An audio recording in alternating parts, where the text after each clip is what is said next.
Well, the Oklahoma City Thunder responded to their choke job in Game 1 with an unsurprising historic beatdown of the satisfied-looking Denver Nuggets last night in Game 2.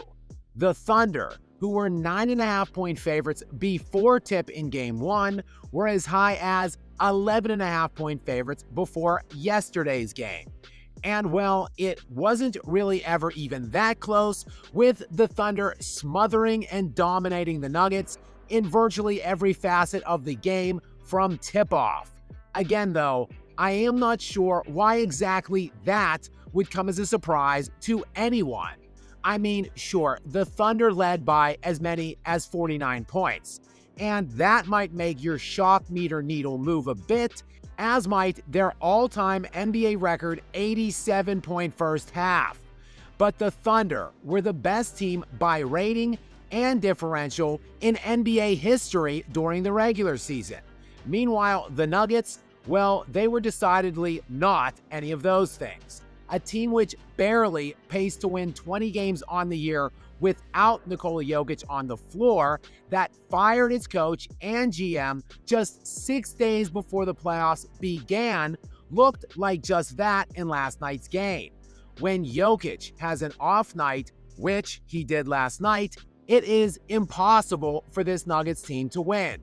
Oftentimes, it results in the team looking, well, like they did last night.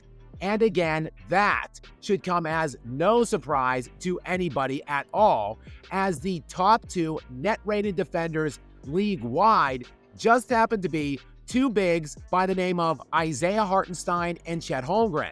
And both of those players coincidentally play on the Thunder and can be deployed in tandem against Jokic. And not only must Jokic find a way to score 30 points or more against that, but he also is charged with generating the offense for everyone else on his team, and that includes Jamal Murray, whose vast majority of action comes off of pick and rolls, dribble handoffs, and catch and shoots. So yes, if Jokic is bad, everyone is bad, which is why he is so clearly the MVP. Oh, and it doesn't help that Jokic has played both games 1 and 2 in substantial foul trouble, picking up 5 early in the fourth in game 1 and fouling out of last night's game in the third quarter. And with Jokic struggling amidst the defensive pressure and mounting foul situation, well, that meant that no one else could eat last night either, because again, this team stinks. The starting four outside of Jokic being Jamal Murray, Michael Porter Jr., Aaron Gordon, and Christian Brown combined to score 35 points on 10 of 37 from the field last night. And that's good for 27% if you're not great at quick math. Jokic is the team's sun, of which all things revolve around. And for the game, he had just 17 points, 8 rebounds, and 6 assists on only 6 of 16 shooting from the field.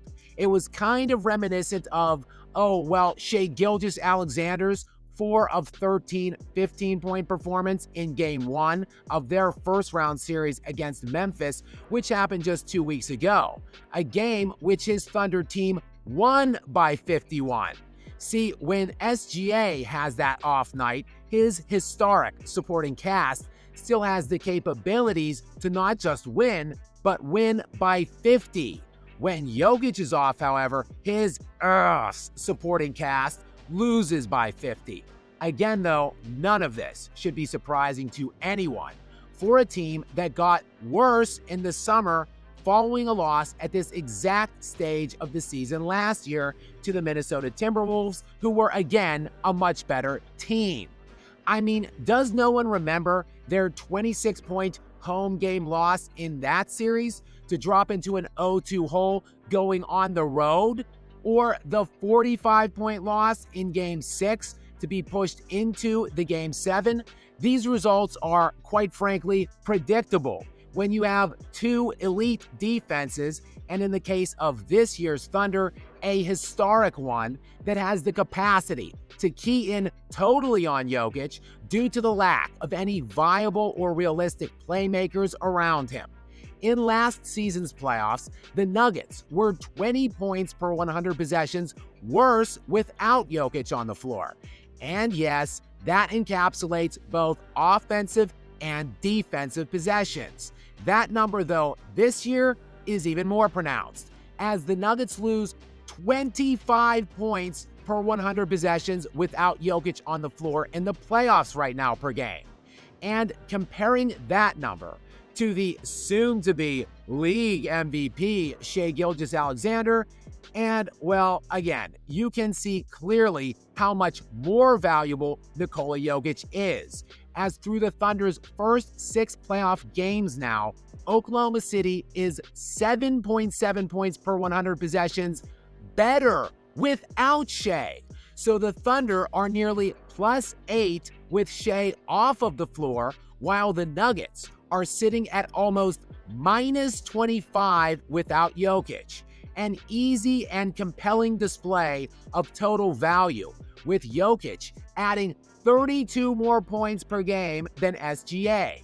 So again, I'm unclear as to what exactly the shock and awe is about the best regular season team ever beating the brakes off of a team that is currently averaging 80-some points per game in the playoffs per 100 possessions without Jokic, and would have paced to win around 20 games in the regular season with an average level replacement player to Jokic.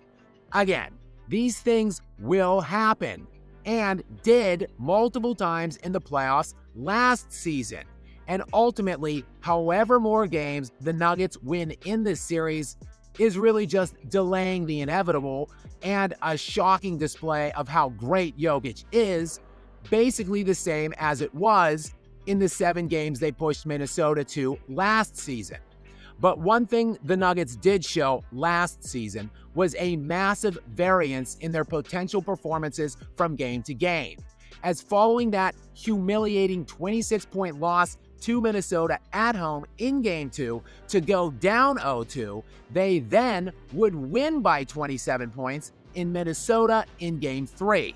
There really is no telling what is in store for Game 3 in this year's series, however, but we will certainly, as we do all the time in sports, find out, and we will find out tomorrow night as the series shifts to Denver for Game 3, where the Thunder have already opened as 6-point favorites. But again, no surprise there.